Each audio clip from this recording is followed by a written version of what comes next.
Hello everyone, welcome back to the channel. Today we're looking at the brand new Ketuo MechaX. Very futuristic looking design. They're calling it right angle aesthetics. Pretty interesting there. And sometimes I'm not the biggest fan of futuristic stuff because sometimes it's just too far out there. However, this one definitely has a modern flair to it. I've really enjoyed this one. This is a full-size EDC knife coming in at 8.16 inches overall with a 3.43 inch blade of M390 stainless steel. You have a small row of moderate traction jimping there. It does offer some traction. You have fullers on both sides of the blade and thumb disc for deployment. We'll talk about that in the deployment section. You have a pretty interesting blade shape here. I don't, it's definitely a modified blade shape because you do have this little clip down right here.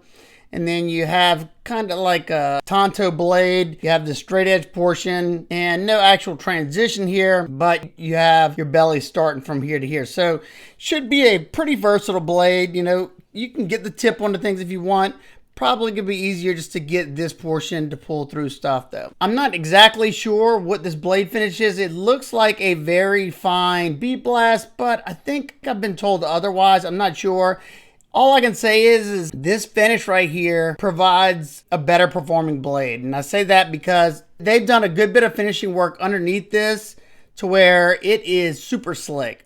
And it's a finish I've kind of grown fond of. I don't like your typical bead blast on your cheaper knives because they're usually just hiding their terrible work underneath.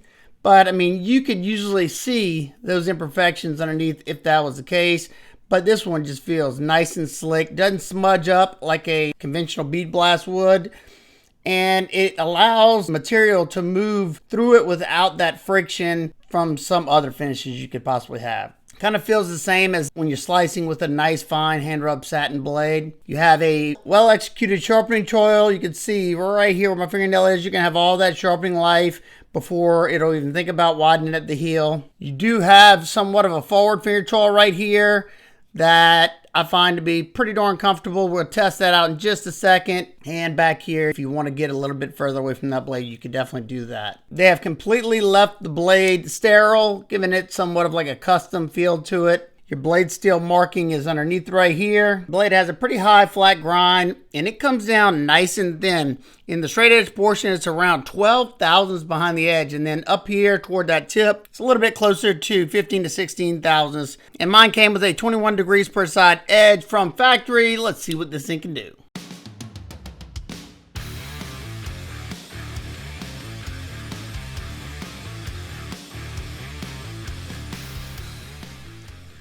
This knife came incredibly sharp from factory, and I did decide to choke up there in the front just so I wouldn't get hung up in that area. And this thing is slicing so well. It's nice and thin. It's got great geometry, and that paired with a nice and crisp edge is really great in the slicing department. No doubt about it. You definitely have enough straight edge portion to do this stuff pretty darn easily. And now testing the ergos, and I was kind of worried, it's something different, feels a little different, but I will say choked up is the most comfortable spot right there. It was nice and comfortable. I was able to get a lot of force, and it was as comfortable as flat scales can be. It's in my opinion never is going to be as comfortable as completely contoured, but the way this one has the closed-in back strap, it was comfortable. So very nice. And here, I'm noticed right away that it not only is sharp, it's got a good bit of aggression to that edge. The way that forward portion kind of comes up like a Japanese Tonto, this thing is making short work of the 1/2-inch sisal rope. It's very easy because of that belly in that area to just use that portion to push down if I want, especially the way the handle's set up. It's almost like you have a spot to anchor down, and it gives you a lot of force, either in a pinch grip or in a hammer grip, however you want to do it. But yeah, it's definitely slicing very well. And I've tested a lot of knives with this type of finish in it, where they're doing a good bit of finishing work before they're either bead blasting or whatever this is. I don't know if this is a vapor blast whatever. All I can say for certain is that it definitely performs better than pretty much all other finishes that I've tested. Possibly, probably I would say pretty much considerable to a fine hand rub satin finish. And it's still pretty darn hot during the day here. I think we're close to 90 degrees today. Probably I think it's like 86 outside with a good bit of humidity. I walk my dog often and I sweat a good bit. And I've had no issues yet. I haven't put any corrosion resistance stuff on it. It's just been doing well. So that's a big plus in my book. As you can see, you can use that tip, but it's much easier just to drag that belly through your material doing those drag cuts. Edge is still fantastic. Just look how quick. I know it's sped up, but look how fast it's going through this stuff. No problem whatsoever. And I'm using a lot of that same portion I did with the sisal rope. So that just goes to show you that it's still nice and sharp. And I felt the edge and tested it after I did all this, and it was still nice and crisp. Cut phone book paper pretty cleanly. You know, I could strop it back and probably make it perfect again, but excellent job. Now let's take a look at the deployment in action of this knife. It has a very minimal flipper tab with some jimps up top, and then you have these thumb discs. Both deployment methods work fantastic. That pivot is far behind that flipper tab, so you're getting tons of momentum. This thing comes rocketing out. It's riding on multi-row ceramic bearings with a ceramic detent ball. And then you have texture right here, and that's exactly where my thumb lands. So it's very comfortable to thumb flick. Get it underneath it for a reverse flick.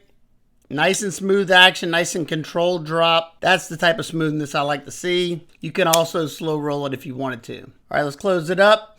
Now this one has their integral overshell design, which as you can see, you have no visible hardware on either side. That is outstanding. And we're gonna check it out in just a second, but we're gonna take a look at the handles first. You got a lot of stuff going on here. If you look at it up close, you can see this micro milling they have going down the center. You can actually feel that. It feels really nice. And that goes all the way on this piece.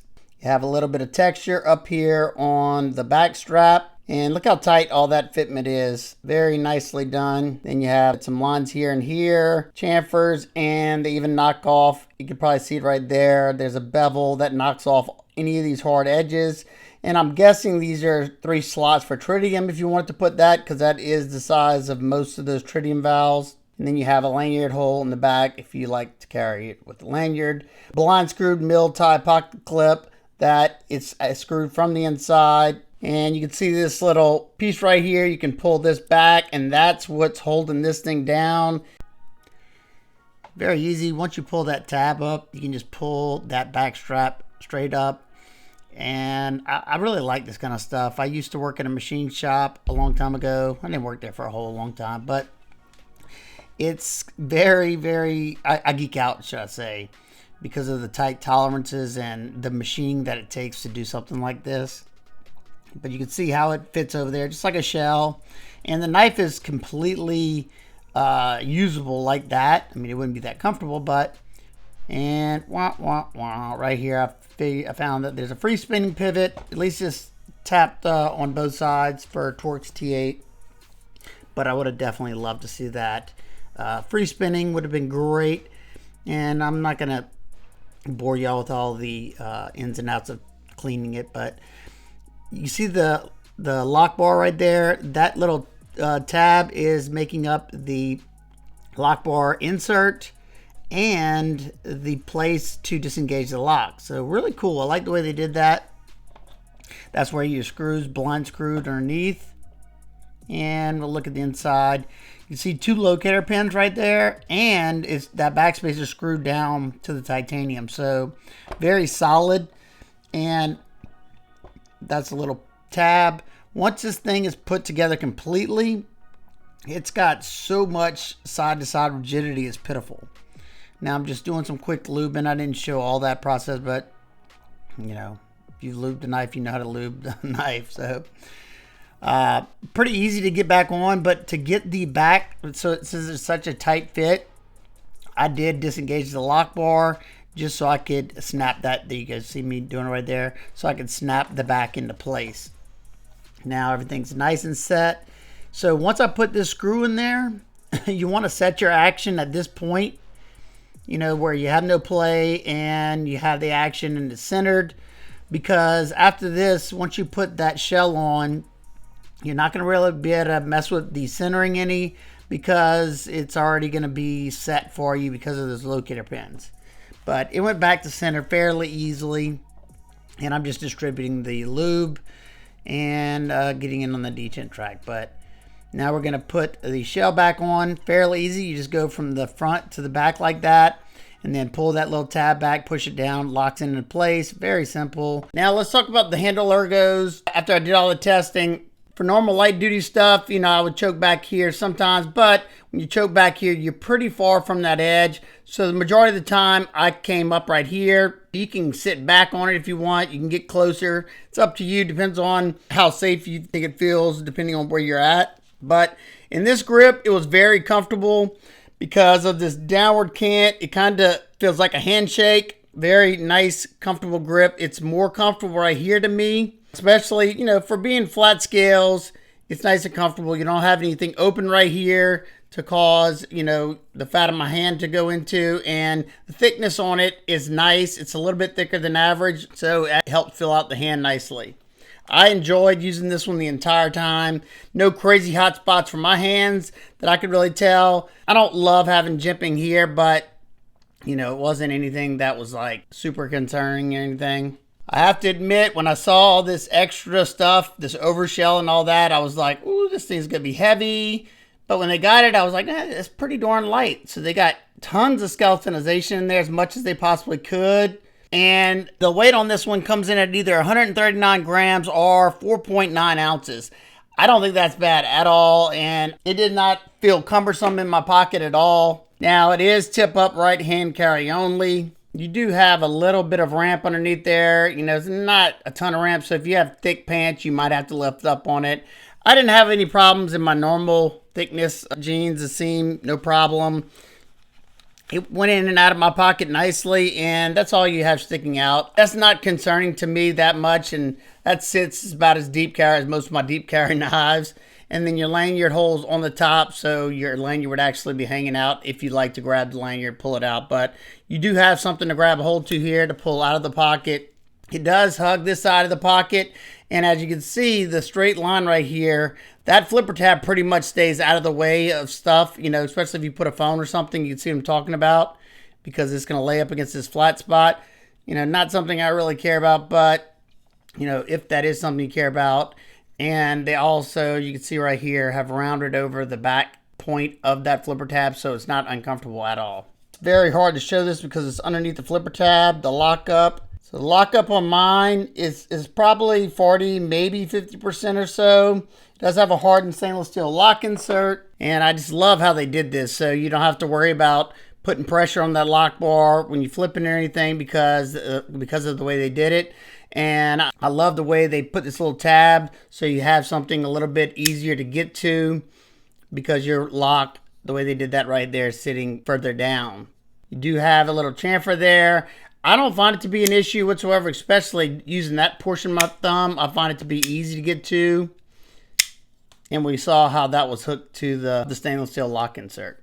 Lockup on this thing is super. When I say, yeah, very, very tight lockup, there's reason for that. You know, they have two locator points here and here, like those pins, and they have this backspacer screwed into here. Then you have this back strap going over the shell, going over the frame of this knife, and that's also causing some, you know, side to side rigidity.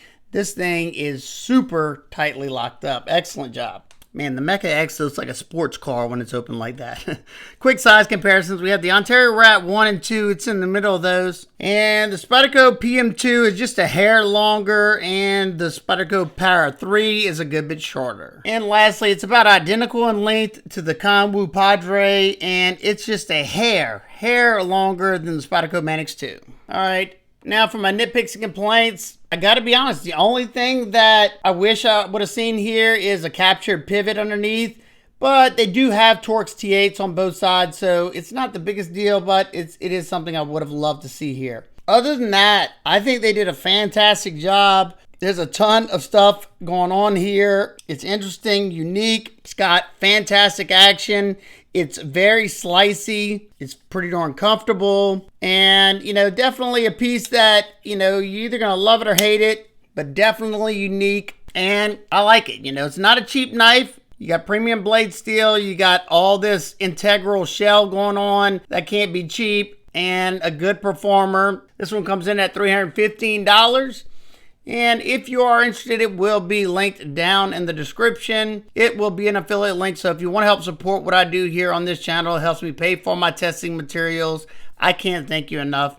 If not, no big deal at all. If you enjoyed this video, please drop a like on it so I know you're enjoying the content. And if you like knife and gear videos and you're not already, consider hitting that subscribe button. We'd love to have you. And let me know your thoughts on the Ketuo MechaX in the comments below. All right, guys and girls, until next time, remember, keep those blades sharp, smile more.